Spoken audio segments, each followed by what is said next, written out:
Hello, Diane, and welcome to the Scaling Deep podcast. I'm so excited to have you here for this very special episode, which I can't wait to share with everyone. But first, why don't you tell us a little bit more about who you are and what you do?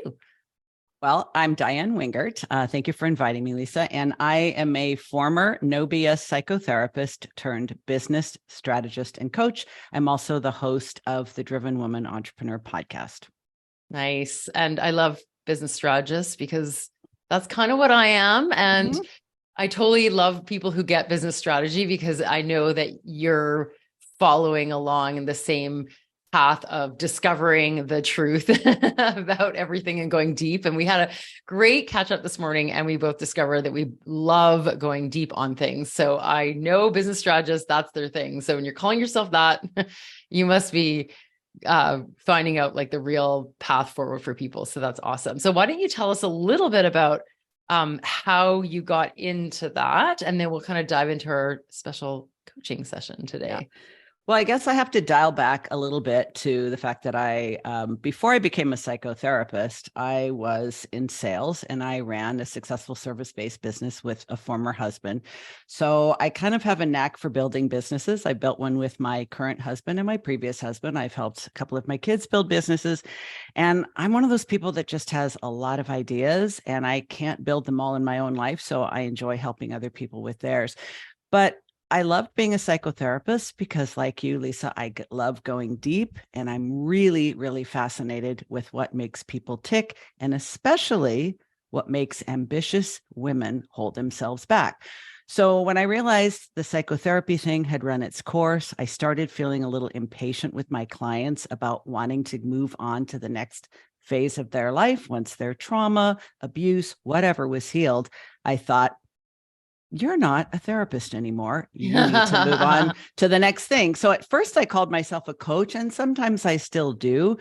But coaching is really about helping people see the answers they have within. And I kind of like giving advice where indicated. So that's why I'm a strategist. Well, and it's true. Like I started off as a life coach too, and I did love it. I loved it because it was so powerful.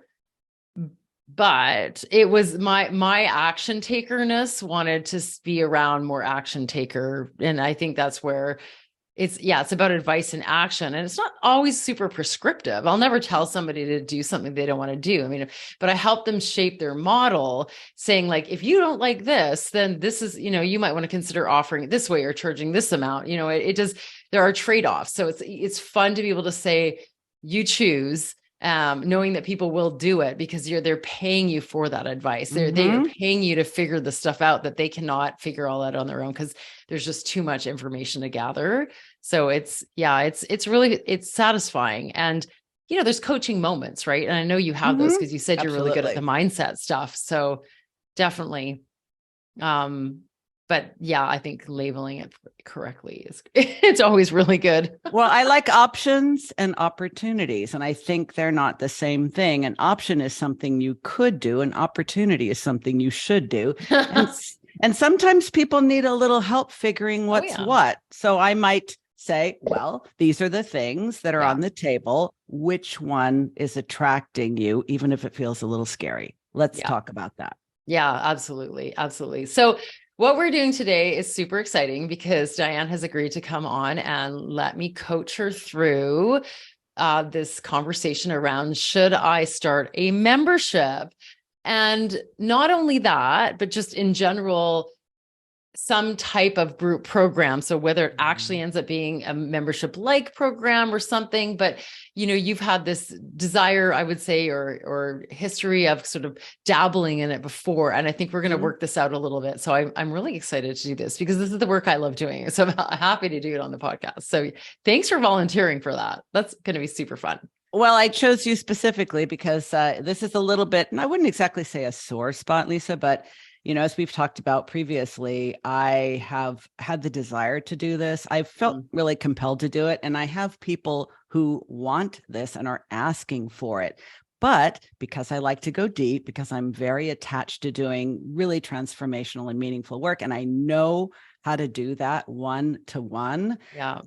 I need to be convinced that the model I choose for one to many isn't going to compromise anything on the quality. And I just haven't been able to get myself there yet.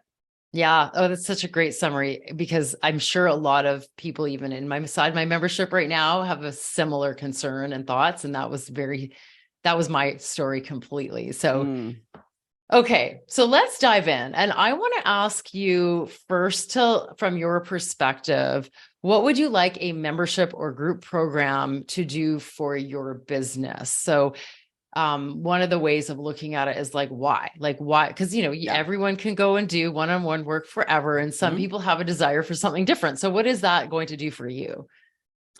I like variety. And I like, well, let's face it, when you have a one-to-one business, even if you do really outstanding work, you have a good reputation, you have a good lead generation, you get referrals, there can be a little bit of feast or famine, and you cannot always predict when clients are coming your way. So kind of smoothing out the revenue cycles is a goal. It's not a primary goal, but I will admit it's on the list. I also want to learn and challenge myself to be able to serve more people at one time as an act of professional and personal growth, because I know what I'm capable of in the one-to-one arena, but I don't yet know what I'm capable of in the one-to-many. So I see it as an opportunity for me to develop skills.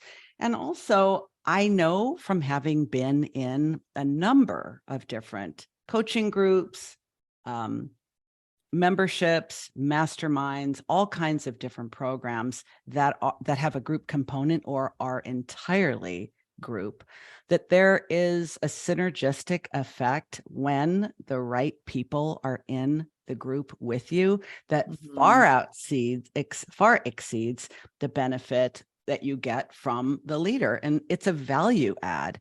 So if I can reliably attract the right kind of people to the program that would not only enhance what I do, but would make the experience better for everyone there, including me, why would I hesitate? Yeah. I believe in that, and I have experienced it. Not across the board. Some of the groups I've been are like, no, not so much. So like, what is that X factor? I'm really interested in figuring that out and figuring out how to get my hands around it. Yeah. So you want to do it because it would fulfill you in your own growth and leadership. And you know that there's this special magical thing that can take place, but you already also have some concerns that it doesn't always start off as magic. It takes time. And sometimes, I mean, I know this because I've done this, is that sometimes it's like not hit or miss, because it doesn't have to end up like missing forever, but it can start off a little bit flat and then gain, or sometimes it starts off really exciting and then it kind of goes a bit flat. So there is a little bit more risk factor. So is that a concern to you at all? Like just that getting it right and how long it takes to get it right and get the right combo of people, like, is that part of it? Yeah, that's an astute question, Lisa, because the truth is that I'm very intuitive. And even if it's on the other side of a Zoom screen, and even if there's 20, 50, 100 people, I will notice that someone's not getting their needs met, and it will bother me. I will feel like, oh, okay, this person doesn't feel like they're getting what they need. Should I reach out to them? Right. And I'm not a hardcore people pleaser. I've done a lot of work on myself, and I don't take responsibility for other people getting results if they're not doing their part. But that being said, I would say that is a driver. And, you're helping me remember one more thing I should have said initially. There is a demand for me in a group program. I've had an ongoing waiting list of people who have not indicated an interest to work with me one-on-one, but who have signed up repeatedly. Say, are you ever going to run that group program? Because I'm still waiting for it. Yeah, and I think that's what they prefer. They either prefer it price-wise, or maybe it feels safer. And I've had people say, you can be a little intimidating, and I think I would feel safer with a group. And I say, what do you mean? You think I'm they scary? Might not be able to maximize the value from someone like you at this point, and they don't know. A lot of people don't trust themselves to get the value. Like I was talking about the mastermind I'm in, and the commitment and the price point, and it is very much I'm gonna get that value every single month. I need to get that value. Like something Yes. needs to happen because I'm paying for it. And that commitment is actually making me be more aware of when I need to reach out and get the help, because I'm locked in. And a Yes. lot of people start things and don't finish them. So it's a bit about self-trust. Yes. Yeah. And that mitigates it a little bit more. It gives them a chance to get some value, but they don't have to go all in and feel like, oh, it didn't work and it's a waste, because they'll get something. Yes. Yes. Okay. So I think you need to do a group thing. I think this. Okay. You're convinced. Now you need to catch me up, Lisa. Well, okay. So, we know it works. We see people do it. We know there's positive benefits to it. Yes. It can be really fun selling without a sales call. And I think there's a couple things though. Like one of the things I'm just going to say is I have repeatedly heard from people who joined my society. So my Scaling Deep Society is a membership, but I do start out with a commitment of 6 months. So they're buying in a little bit more, more in. Instead of month to month. And it's not month to month until after the 6 months. And whether or not I stay that way, that has to be decided, but it's more that has felt great to start because of all the things I have in there, which is a lot. Like it's a program, like a self-study program, and there's calls and there's new trainings and there's, so much in there that I wanted to just make sure that I felt comfortable with people, and I didn't want the in and out to start something. So that's different, but I still would be surprised once in a while when I heard people say, oh, this is amazing. I'm getting so much out of this. And then I never hear from them again because they didn't ever really plan to come to the calls, because the investment level that I was giving them wasn't asking for them. I wasn't charging 10K. That was like, you better, if you don't show up the calls, then that's not at all the right thing to do with that level of program. Yeah. So sometimes we make assumptions that we're seeing blank, but then when we start to kind of expand, we realize that everyone is self-led in these programs, and some people are leading themselves in their particular personal way, which is way different than the other person who doesn't do any of the course but shows up on the calls. Yes. So there is a bit of that we have to get comfortable with. And that is something that we can decide that as long as we're not charging and overcharging for the amount that we think maybe the average person would get out of it, then we feel like we're comfortable saying some people are going to get more than what they've paid for, because they're going to show up and there's going to be like 3 people on a call and they can get like 20 minutes of the private coaching. Yes. And then there's other people who barely show up. And I think as long as you know that you're giving enough options in the middle. So I think it's a little bit about pricing. So I'm just wondering. I think you've got my buy-in so far on this part, because as you're talking, I'm realizing I already know from my one-on-one work with clients that there are people, and if I'm giving them all exactly the same, there are people who say, do you have any more worksheets you can send me? Can I listen to the calls again? Would it be okay if I reach out to you between, meetings, things like they're really hungry to get as much as possible. And then there are other people who are equally satisfied, because I do a lot of feedback and collecting, client satisfaction and so forth, who are equally satisfied with what they're getting, but their requirements are considerably less. So I know this. I also know that I was a single parent of 3 children for over a decade, and they each have wildly different personalities and levels of ambition and achievement. And I was the same mom to all of them. So I think I'm with you so far. Yeah. Like, I think that some people spending what they spend on my membership, just to find out if they're interested in a membership or not, is a very little amount of money for them to figure out. Do I even want this? And so of course, a lot of those people who decide that it's not for me won't necessarily renew. So I think that's just where we're getting comfortable being in it with a program that is a little more self-led. Now that is slightly different, obviously, than an actual program container that has a start date, and a stop date, which that feels a little bit more like we need to get people to show up on all these calls because you're trying to create a cohort connection. And so that has a challenging part too, because I think the expectations of, so I think that's something to think about, is that when I'll ask you, with what you're teaching, Mhm. you have do you have like an IP, like a particular process you take people through that's I very have consistent from person to person? well, I have a signature framework Okay. that What I guides meant. my work. Yeah. However, because I work with women who own their own business and they're different types of businesses, some of them need to spend more time on different aspects and they can kind of whiz through others. So it's always been a little bit customized. Right. Yes, because some people just they've already done a lot of work in a certain area of their business, but they need a lot more work in Mhm. other areas. So Okay. So in that, and I know you talked about having a 12-week package that you take people through. Do some of those mhm. people extend that? Do you let them Yes, extend that? So what is your yes, goal for people? Is it to get with, yes. yeah. Okay, so and this is one of the reasons why we're talking today, because I realized that I structured it for 12 weeks for several reasons, most of which had to do with me, not them. One, Right. one, having been a therapist where I would work with people for literally years, I knew I didn't want to work with people really, really long term. I Not also forever. know, not Mhm. forever. I also know from having studied neuroscience extensively that less than 12 weeks, the likelihood of significant and sustainable change is greatly Mm, reduced.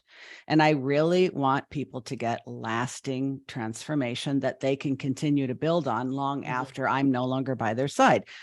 Plus, I knew if it was less than 12 weeks, I might get dabblers, lurkers, lookers, tire kickers, and people that maybe are not even fully committed to staying in their own business. Yeah. So 12 weeks felt good. However, to specifically and directly answer your question, I would say there's three outcomes.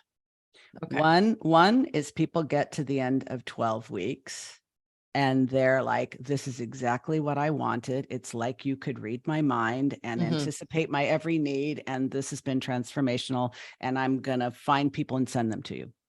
Then there's other people that are like, whoo, my hair's blowing back and my socks are rolling up and down. I have learned so much in the last 12 weeks, and I've been able to implement a good amount of it, but I feel like I'd like to work with you again, but Hmm. I need time to continue to implement everything you've already shared with me. And then there's the third group of people that are like, I can't believe it's 12 weeks already. What are our options for continuing? And I Okay. would say I have a lot more in 2 and 3 than I have in 1. Okay. But then do you work with them? Yes. And do you want, like, is that part of your model that you want to keep? Because I think that when you start moving into a group program, you do more of that repeat.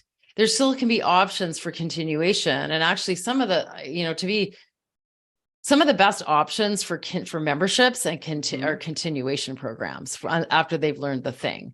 I've heard that. I've kind of always thought that a group program is where you start and then you move into one-on-one. But I think the way I work, it might be better to almost require people to work with me one-on-one. Maybe it isn't going to be 12 weeks, but Hmm. work with me one-on-one so that I can see they're exactly right for this program, for me for them, all that. And then once we've worked together one-on-one, the ongoing offer is the group program. I've thought Because the about that a connection lot. to you is what they're tethering themselves to. And they know that you know their business and they know you know their personality. And what they don't need is to pay for private support. What they need is Right. a bit of hand holding and connection to the probably what you're saying, which I say to a lot of people is, that thing we talked about, like you circle back to the things that are not quite done or finished like well enough, or they need to dive into that thing again. So they don't really need new rabbit holes or tactics to go off and learn. What they need is that we got to get back to this core thing that you still haven't figured out, or you're doubting again. And we're dealing with it at a new level. Yeah. Yeah. You're right, because the ongoing offer that I have, the first 12 weeks is every week. Yeah. We meet every week, and they usually have written stuff they have to do. Mm-hmm. And they also get the recordings, which some of them listen to Mm-hmm. or read the transcript or watch.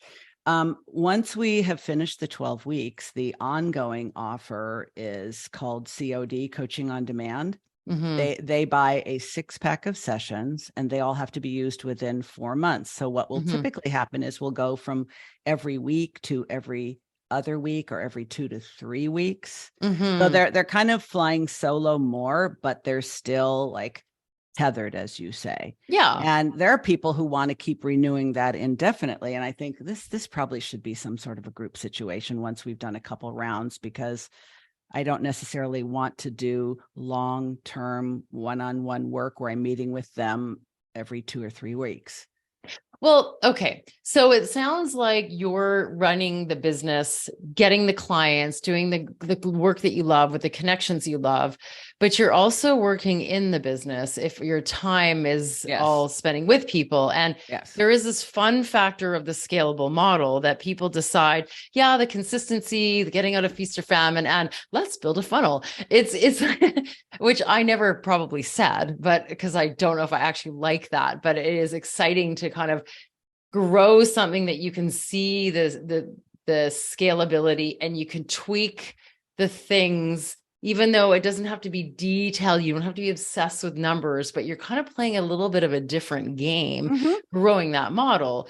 And you're going to have less time to be able to do that if you're always busy with one-on-one clients. And then you can't earn much more other than upping your prices, which is fine, but it's still your time. So what I was curious to know about then next is that what is the transformation that you're providing that could attract 10 people, or if it was a membership style, it could be every month new people come in who are drawn to this transformation, and they end up leaving when they get the transformation, if they're not just there for the community. And that transformation could take some people 2 years and other people 4 months. So what would that be? Because that really is not even just the program model, but the membership model. The difference I see in the program model is that people can start and stop at any time. Start at any time, meaning someone could be, I'm at this phase, and other people can start and be at another learning phase. They don't have to be like, you're learning all this together on day 1 today. Because, some people, there's day 1 will be 2 weeks later, and others will join 3 months later. And then the difference also is that in a program, how you're saying some people have like, I've figured it out. This is what I got out of it. I know what to do next. And others are, I need more time.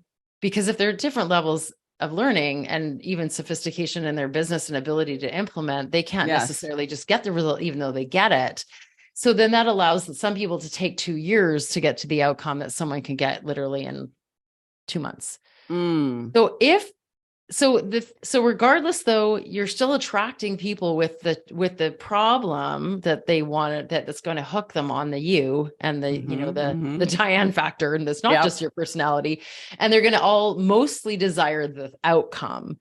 So that's the first thing I think that you have to feel comfortable with in order to run the program. Less about the logistics, less about, will they get something out of it? Because you can tweak it, you can change your mind. I never have a plan. My membership, I completely wing. Like in terms of, I want to bring this person in. Oh, everyone's excited about this topic. I'll do a training on this. So I don't ever really have a full plan, because it's also based on my learning and what their needs are. But I do know how to sell it, because I know people want a membership. They want a lasting membership. They want a 6-figure membership. And they like my style of how I talk about it. See, there's something about the way you just said that's really sort of shifting my expectations about what a membership can be, which is to say that people who know me, people who have worked with me, know that I am on the path of continuous personal evolution. I am a seeker. I am a lifelong learner. I am driven to continue to develop myself, my skills, my perspective, my knowledge base, my resources, my connections on an ongoing basis. So people who are attached to me know that I'm going to keep climbing the mountain.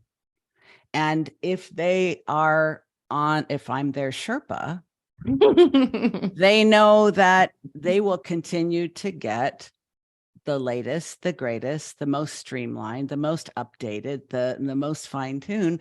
And because I'm going to do that whether I have clients or not, because that's who I am. Yeah. And so in a way, it's a shortcut for them. Totally. They I'm trust just you. following her. I'm just following Yeah. her. I want to, in fact, I realize now I had a client who I was explaining to her. I think she got referred to me as a therapy client, and I was just moving into coaching. And I assessed her and I thought, okay, I think she's appropriate for coaching. I think whoever referred her for therapy didn't really do much of an evaluation. So I started to explain to her, this is what therapy is about. This is what coaching is about. This is how I work. And what she literally put up her hand and said, look, I don't care what you call it, and I don't care what it costs. You're my person. Sign me up. Yeah.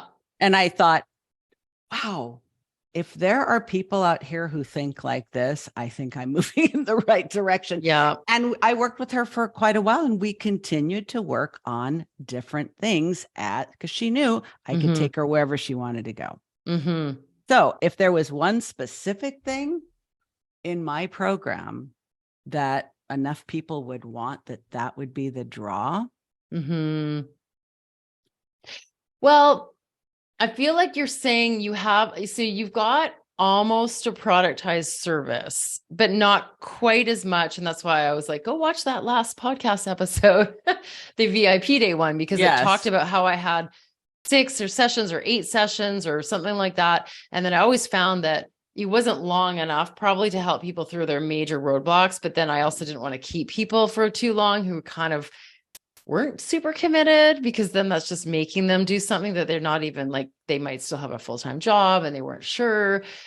So I wanted to keep that tighter. So then instead of actually expanding it to go, well, I'm going to work with people for 3 months or 6 months, I actually pulled it right back to that half-day session, my VIP package, because I was like, let's just get clear. And if you want to keep working together, I have I have a different kind of program, or my membership, which they get access to, that can keep that ongoing learning going. But I'm not locking you into that beyond that 30 days. So, because you might kind of be working on an idea that then you don't really have that 100% inness to get, right? So it allowed people it gave it a container that the outcome was really clear. Like, you will have your business model figured out in this package.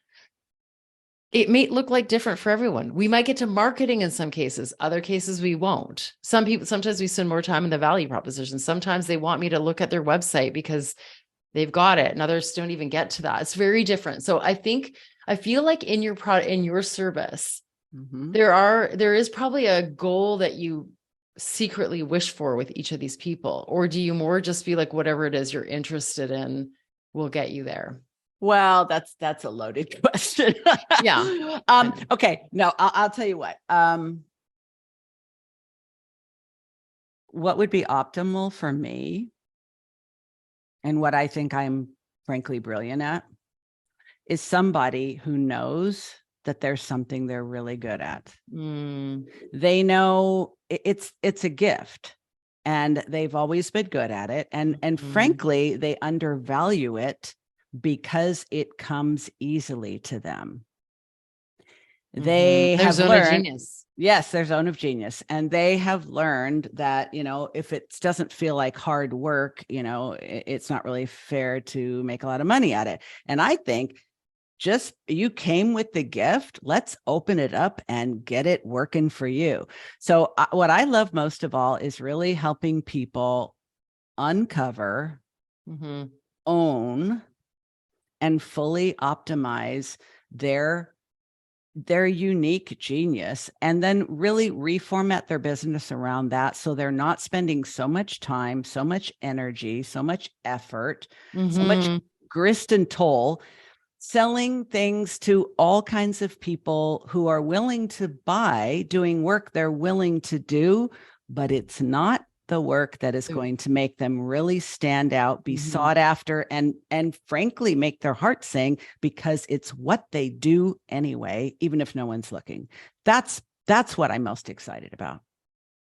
That's awesome. And putting it into the right words so that the right people will find it because I'm also a killer copywriter and and a word person. So it's like, if you are ready to stand out and be known for your unique brilliance, you've come to the right place. That's what I'd love to do more than anything else I can do. It's sort of like my zone of genius and their zone of genius. Okay. So I love it. I love that. And I relate because it's exactly, other than putting it into an offer and a model. Yes. I think that this is a thing that you could actually package and sell in a bigger way, more group wise, because I think that is very clear what that outcome is. And I know it's different for everyone, but don't forget, a lot of people who sell one to many are not selling. Not everyone's got the same outcome. Some people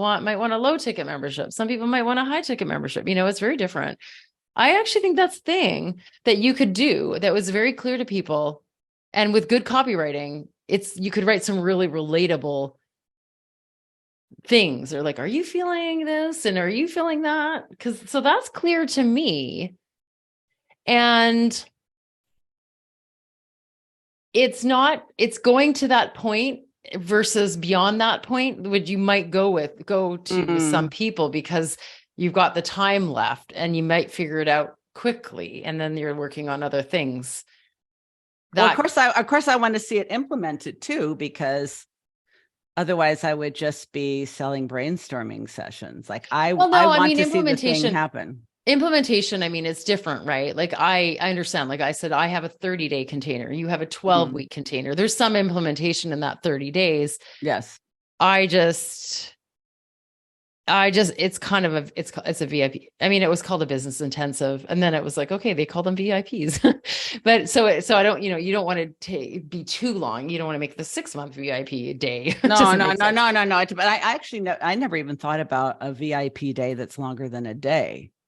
Well, mine isn't even a day because I don't do like that would be exhausting because it's all talk. It's all figuring out stuff. It's brain heavy. Yes. But the follow-up, this like, okay, now what? I don't just leave them and go, oh, do all these things. It's like, because they're like, okay, we needed to rewrite a sales page. So I give them the foundations of writing their sales page and then they get me to look at it. And honestly, I literally take people's sales pages and I look at, and I'm like, okay, here, and I give them a quick edit. And that's like one major thing I'll help. And it's night and day from what it would have been if they hadn't. Same. So I think that is like they get some tangibles out of that, but I'm not doing that. I will write you a sales page, which takes 20 hours. That's like, I'm just, yes. So and then there's a wrap up at the end. And it's interesting because that 1 hour wrap up at the end of the month, it's usually just like, what have you been up to? There's never really a lot of questions, because they've kind of gotten their phase one of I'm set up. So I think that's what I'm saying is that you could definitely get that. Hey, I've started to put it out in the world, follow up within that container. Or you could just be like, here's that big brainstorming thing. And then you also get access to this community. So there's different ways to do it. You had me at winging it because, I know my last name is Wingert, but I've been winging it for decades and I've actually done pretty damn well with that. So it's like the notion that that there's going to be a lot of heavy lift to a membership has been another thing that's made me kind of like, oh, I don't know if I want to do that. Well, you don't have to create a lot of content. So this is what I think. So here's the difference between a follow-up membership and a first thing they buy from you membership. Yes. The follow-up membership is like office hours. It's I can do that. I can. Totally that you can do because almost any coach, consultant, therapist, service provider can do office hours because we do them. We just do them privately in a way, right? Yes. It's what do you need to talk about today? Like what's going on with you now? It's similar. Yes. And you don't have to prepare. You just show up and you're ready. You just show up, and it's worth a lot because validation is huge, right? Yep. So that's the one. The first thing they buy from you or the signature membership. That's not a really super low ticket thing. Yeah. You might want to have some content that you want to have a program that they can self-lead them through. And then there's also the office hours and there could be special trainings. And that's also winging it other than that initial, like imagine if you had a program that was a course where you walked them through all this, how to find your zone of genius, maybe you had some prompts. I mean, maybe it's harder to do that in a course style, but if you had anything, because my course within my membership asks a lot of deep questions. It doesn't actually say do this or charge this or charge that. But I'm like, how much do you want to earn for your membership? Because just be careful that if you really don't have a volume-based business and you don't plan to, you might not want to be stuck with a $29 program. Yeah. So you can still do that in a pre-recorded thing. And I already have, that's what I have the interest in. I think those are all the people that are on the wait list. Right. So they want sort of that entry level experience as a group with my content. But it would be easy for me to contact all the people that I worked with in the last few years and say, hey, I'm putting together almost like an alumni society. An alumni association. Like, you have already worked with me, you are alumni in my program.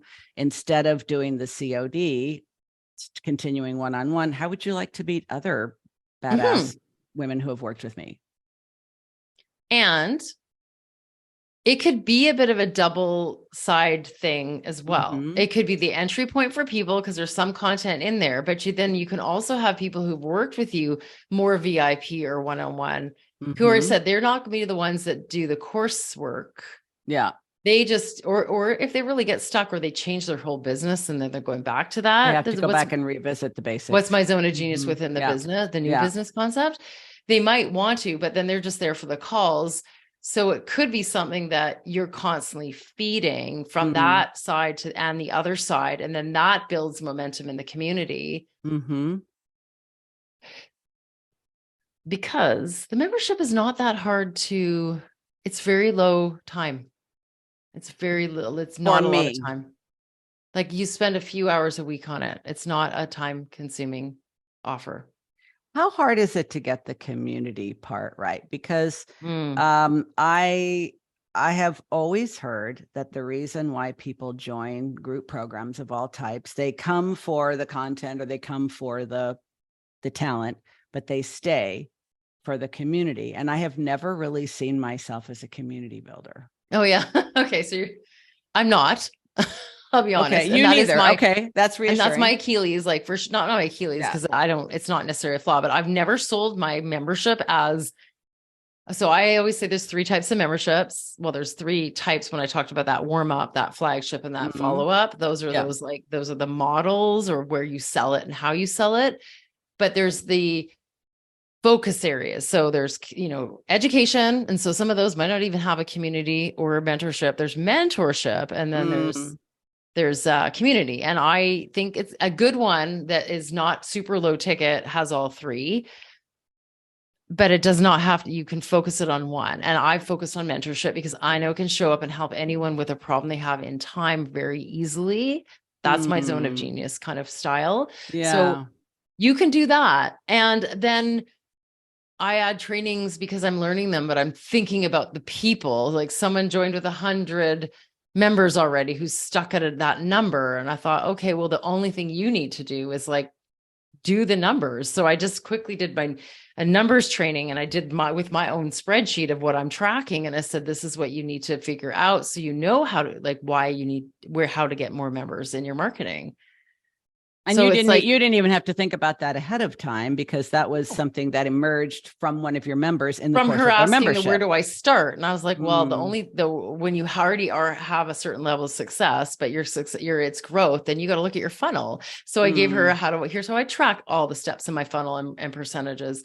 So that was fun for me because I was interested and excited about it. It didn't take me very long. And it's really important to the person who comes in who has already proven the membership works, but can't market it properly. I'm like, I can't tell you, you need to do more visibility. Maybe you're just not converting, or maybe this part's not converting. So you see, it's just, that's the evolutionary nature of it. So I think that, so there's education in there, but my foundation is the calls, my foundation is the show up and do the connection, because most people don't need more things to do. No, and specifically, I think in terms of who I'm marketing it to and what they're looking for, I may be mistaken about how many of them would actually be looking for community. I think the people that are more like me, they're not lone wolves, but No. they're looking for information and mentorship. They're not necessarily looking for yet another group of people that they feel obligated to spend time with. Yes. And however, I do agree that there is a vibe and a FOMO thing, which Yeah. is playing on people's scarcity, but in a way, sometimes you do need to invoke scarcity for people to pay attention to the thing that they're like, oh, I should leave this. Oh, but I don't want to because it's so fun in here. Like you Yeah. do need a little bit of that. So I do think that it is a valuable thing to do, but it doesn't have to be your number one. You can wait till you're ready for it. Like I want to double my number of members, and then I do want to hire a community manager or hire an expert to manage me to community manage, because again, I don't love being like, hey everyone, how's it going? Yeah. What are you doing tonight? It's just, I'm I'm pretty not sure Miss if you Postal. changed your voice, that would not be a good thing. It's No. like now you're talking to little kids or pets, right? Well, or just not being like, I'm not really I'm not that chit chatty. I could Voxer, but I'd have a really hard time posting the non-business related things in order to get people to know each other better. So therefore, I would literally hire that kind of role to improve me, knowing that that's a weaker spot in the membership. But I wouldn't do that. Just hearing you say that is really, really helpful, because I've been thinking, I don't think I'm that good at community building. So what am I doing thinking about a membership? And you're telling me, well, there's education, there's mentorship, and there's community, and you can probably start with one or two. And if it turns out that that's something your people want, and you'll become aware of that over time, you have at least two options for satisfying that: develop yourself or hire someone to create that for you. And I didn't even think about that. Yeah, because at that point, I'd be optimizing the membership experience in a way that is that leap. But I also want that growth leap first, because I can up level the experience in the membership by more personal outreach to new members, or hey, how's it going? Or like posting deep things like once a week about what I'm going through and learning, because that's a connection. And I think that is helpful. But I also feel like, so that feels like enough, but to go the next level, but then to go to the next level, I've got to be able to make the sales. So I've spent a little more time on that marketing and sales funnel, so I can figure out how to convert more efficiently, get more people in there, which will all have more engagement. Like just recently I was like, oh, how come I don't, I'm doing this sort of almost women only community. And I'm like, I wonder, is that a thing? Do I need to? Because I was just in my mastermind group and there's maybe 10% men in there. It's not a women only community, but there's definitely more women than men. But it doesn't mean that it's women only. And I had this question, like, is there membership for women only? I'm like, well, not really. And then I had a guy join last week, and he was from like, totally different country than North America. And I was like, okay, this is interesting. He's like, oh, I found you in the podcast and you were the coach that I resonated the most with me on memberships. And I thought, well, I'm going to get that anyway. And so why am I limiting myself? And then I had this epiphany that young men or young women or whatever might actually be the engagers who are like, I can't wait to check out this app and use the app all the time. And some of the people I've been targeting are a little more old school, therapists, like all the, the usual people. And those might not actually be creating the opposing energy to my comfort zone in that community. So that was an interesting other way to look at it. So I just simply doubled the members and opened it up to being less like, oh, I think this is my target market. Then I would actually potentially solve that problem without having to invest in myself or get the training, because I love responding to things. I just don't always plant the chit chatty kinds. No, this is really good mentorship, because it's like, I really don't have to figure out the total evolution of this program. I mean, and how it might change over time and needs that might come up in the future and how I might meet them. I mean, I think I've talked myself out of it quite effectively by probably overcomplicating it and thinking that it needs to be a certain way. Do we have time to tackle one more thing, which is, yeah, like I was gonna kind of ask you, what you think from this, for sure. Like this is fun. Well, yeah, I'm sure it's really helpful for the listeners who are asking all the same questions that you are and have all the same mindset blocks in a way of like saying, oh, why am I making this have to be like this? It's like, oh, I'm not this. So therefore that's not going to be the focus. I did that too. So yeah, I'm sure this is going to be really helpful. Excellent. Well, I'm thinking about pricing because there's all kinds of, so-called, what is it, conventional wisdom or where people say, oh, it either needs to be low ticket or high ticket, or what does that mean? And I think after a few years in business, you realize none of that is actually relevant. It's all, it's kind of confining and confusing to me. Oh, so did you have a question on that? Yeah. What are your thoughts about the type of, specifically, I think the easiest one for me to create would be the follow-up membership. Okay. Because I already have those people and I could put that into play much more quickly. And that could eliminate my CODs. Put totally, and free up your time to actually find out how to sell initial people into yes. Bingo. Love it. So I'd love your thoughts about how you price something like that and how you go about finding what the right price is so that you don't, make it too low or too high. Yeah. Or regret it Well, okay. So my thing on pricing, there's two approaches. And one that's specific to the follow-up is that it needs to be more aligned with your previous one-on-one pricing. Okay. I actually charged more for my follow-up membership when I just threw one up randomly a few years ago. I wanted to get my feet wet in memberships because I wanted to go into that space. And I was like, I better have my own. And I literally just put it up to my list and invited past clients. And then every time I went through a VIP client, somebody joined. They were able, that was a higher price membership program than the one I have now.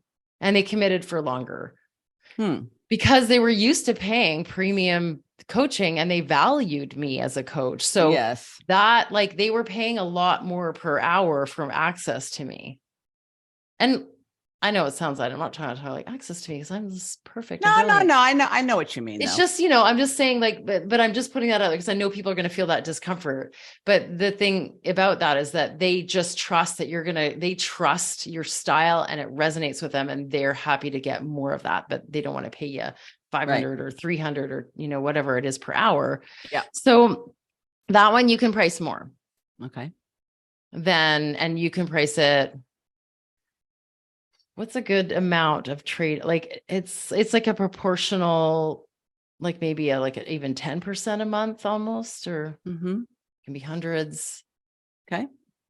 The other consideration though, is that if you can't have these two pricing tiers, you can't charge your past clients more than your brand new people into the program.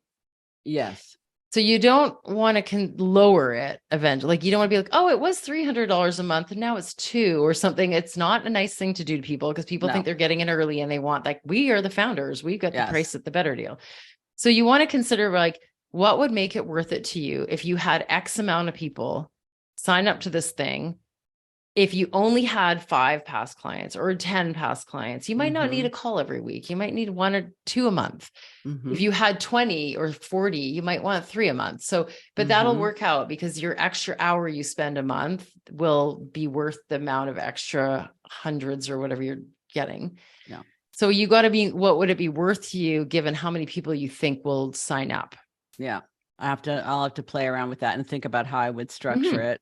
Would it be an hour call? Would it be every other week? Would it be once a month? And then what else is there? Is there some other thing you're doing, like a networking thing, like whatever their real assets would be to them, their goals. Yeah.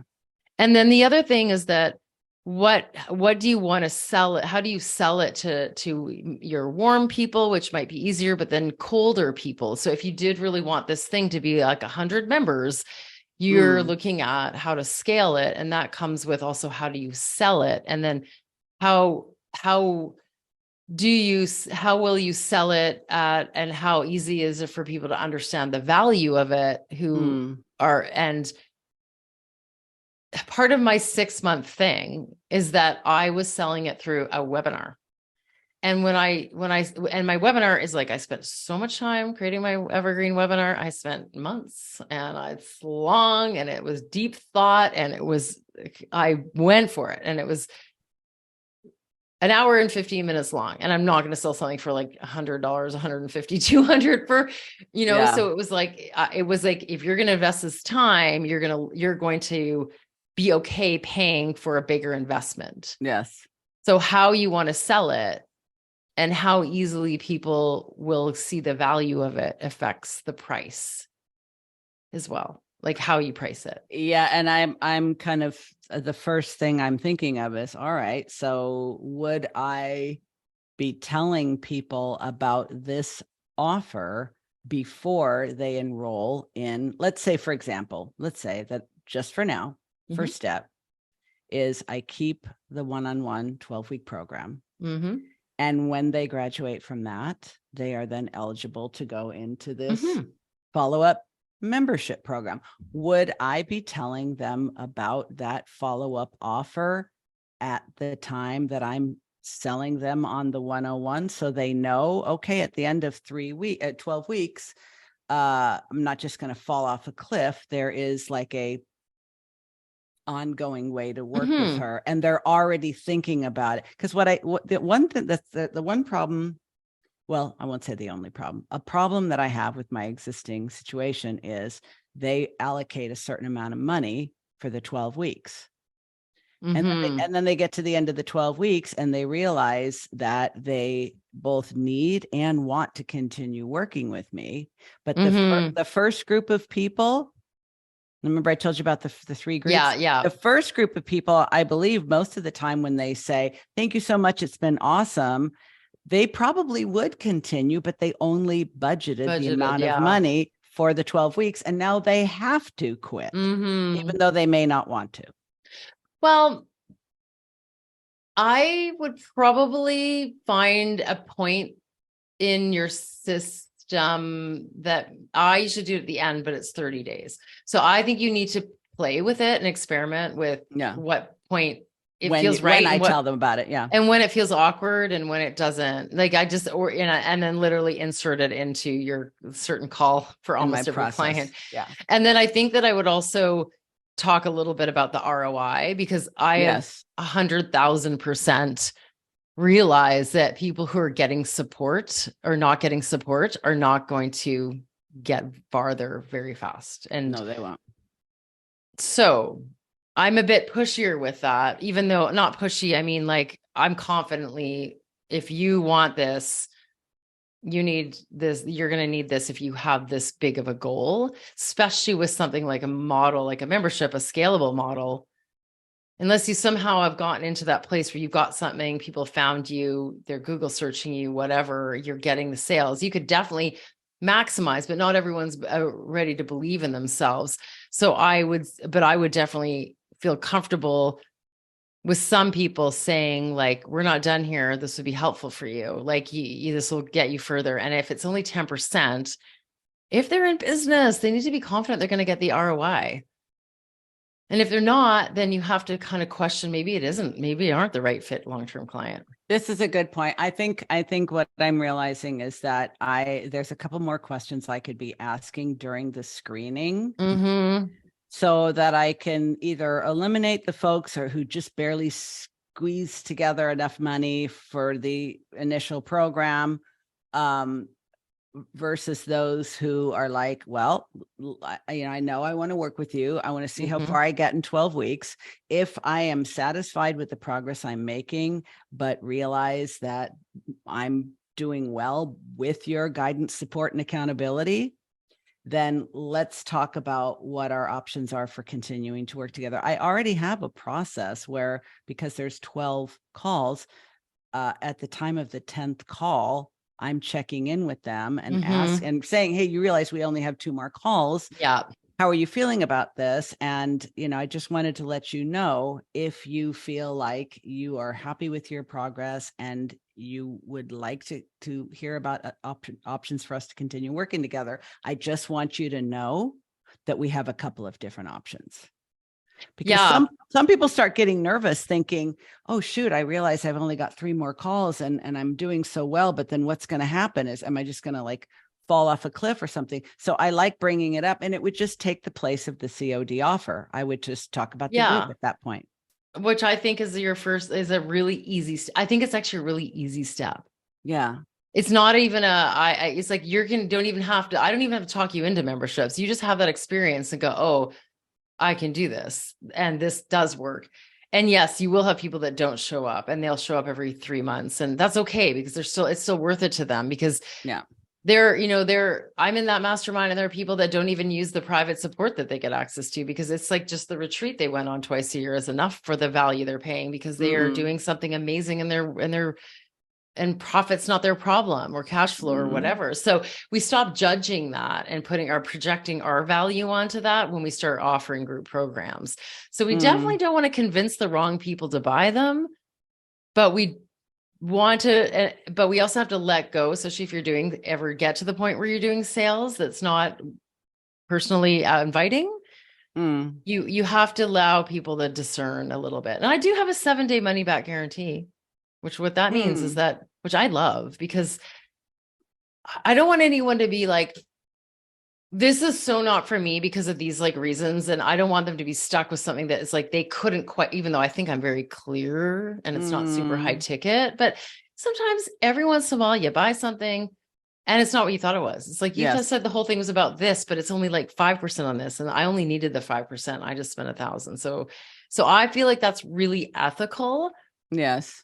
And then, or you buy something and you realize that you're not who you thought you were, and you're not actually going to do the work. I know, but I mean, really, I like the person, but I don't do that. Like, for this, 7 days is enough just to take a peek at the content. It's not really to like fall down and decide I'm not going to do it. So I am still holding people, to it. But I think that we have to let go a little bit of that concern that everyone's the right buyer. Control. You can say, you don't have to call it concern if what you really mean is control. I'm a big girl. I can handle the C word. Yeah. But I think that's part of my issue, honestly. I know. I can tell it. I know it is. The big reveal, the big non-reveal here, right? Yeah, no, I know. And so I think that's part of our comfort, though. So I think that's what I'm saying. That's some of the work you have to do, which might just be like going for a walk and thinking about it, or, for 15 minutes. It doesn't have to be big, deep work. It can just be like, oh, I've been holding this belief that I don't want to be like those icky mass marketers who are selling, or high pressure salespeople who are selling things to people that they have no business buying because they are not qualified. I already know I'm not that person, but I think actually me just saying it the way that I did, and you say, I already know, I think I'm over it already, because I thought it was like well concealed, and you're like, no, I'm afraid not. No, I know. I think I can let that go now. So I think that, if you replace that COD program, you're taking a bit of a leap. I think you can make up the money in membership very quickly. You can massively free up your time. You get your feet wet in a program that doesn't have major structure or everyone being at the same place. You get comfortable with everyone being at different levels. You allow the community, just put it there, don't emphasize it. But if it does evolve and they help coach each other, then awesome. It's even better. Yeah. And then come back to me and be like, if you're like, I really want a membership that is my only thing, like my main thing, and I'm going to up my prices for my program because I want to run like a lot of it through this, then I think you'll know, like, if you really do want to move away from so much of your schedule being filled, and you think this is kind of fun building funnels and doing sales and doing launches, then, we can take everything you've learned and turn it into a membership that you so believe in, because it is charging a bit less, and it is opportunities give opportunities to level up and buy a few hours here and there and whatever. I think you'd have a lot of fun. I actually love how this call turned out. And I mean, I'm a clinical social worker, Lisa. So I like the idea of more accessibility, and that Mhm. somebody doesn't have to have a ton of money to work with me, but I haven't been able to figure out how to make that happen. And you've given me some, not only some mindset ideas, but some really practical things that I can implement like tomorrow to start to move in this direction, and then figure it out, like see what happens. See how you feel. You don't have See to how I commit. feel. And I love this. I love the way you're doing it, because I don't think that this is why I say build a lasting membership, because if people just throw up a membership site, which whatever that happens to be, like throw some courses in a Facebook community together, they either nobody buys it or not many people buy it and they get stuck with it. They don't even know what they're doing because they didn't think it through. And all it is that really requires is thinking it through and testing it. Yes. So I think you've got a good testing plan, and that's makes me happy, because then I know once you do, if you do take a leap into that, this is going to be my only thing, then you're going to feel, you're going to have the usual pain points, but you will never be like, why did I do this? Because that's just not what we want people to do, is have a bad experience when it's perfectly, anyone can do this model. And I will have allowed experience to guide me instead of rhetoric, marketing, or somebody else's example that has nothing to do with me. But I also really like everything that you said about the VIP day and how, and because I'm really gonna, my next level of letting my chili cook on this is to think about how could I work VIP days into my 12-week model, and maybe break that up. And instead of it being once a week for 12 weeks, maybe it's 2 or 3 VIP half days, or like, they're all interchangeable, like modules. So instead of just thinking of it in such a rigid way, thinking about it as, okay, how could I take this apart and how would it look when I put it back together? Totally. I love it. I love it. And that's that productizing your service kind of start, which allows us to then create the programs and the things, because we've seen it, we test it, we repeat it over and over again with people. And we kind of like, oh, this is really my signature process. Right. And yeah, so I think that you're on your way. I'm so excited for you. I'm so excited. And this is so efficient too. I know. Like, I'm doing 3 hours. And you know what? And I'm grateful that I'm grateful to myself for being willing to trust you. And I'm grateful for your level of skill in guiding me through this process efficiently. Oh, well, thank you so much. It's been so fun. And because we chatted earlier today, I had a lot more context about you too. So, there might be more questions to people who I didn't have such a good feel for already, but I felt like I kind of could tell what your business could be, kind of how it could be a little bit more stepped in that direction. So that was, I'm so grateful for your sharing all this. You're so welcome. How can people find you online? Where can they find you on wherever you want to? Well, I used to spend a lot of time on Instagram, but now I'm showing up a lot more on LinkedIn. Okay. So you can find me at Coach Diane Wingert on LinkedIn.